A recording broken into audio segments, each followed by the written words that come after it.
Senior నటి మీనా గురించి తెలుగు ప్రేక్షకులకి ప్రత్యేకంగా పరిచయం చేయాల్సిన అవసరమే లేదు. బాలనటిగా కెరియర్ను మొదలుపెట్టిన మీనా సీతారామయ్య గారి మనవరాలు సినిమాతో హీరోయిన్గా ఎంట్రీ ఇచ్చింది. మొదటి సినిమానే నాగేశ్వరరావుతో పాటు ధీటుగా నటించి మెప్పించడంతో ఆమెకు మంచి మార్కులు పడ్డాయి. అలా ఇండస్ట్రీలో వరుస సినిమాలు చేస్తూ మంచి విజయాలను తన ఖాతాలో వేసుకుంది.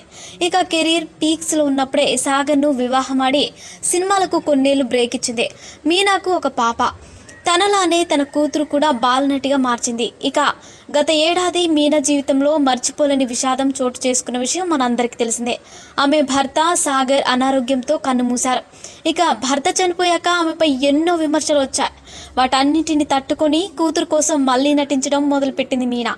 ప్రస్తుతం ఒక షోకు జడ్జిగా వ్యవహరిస్తున్న మీనా ఒక ఇంటర్వ్యూలో పాల్గొంది. ఇక ఈ ఇంటర్వ్యూలో ఆమె ఎన్ని హిట్ సినిమాలను వదులుకుంది అనేది చెప్పుకొచ్చింది.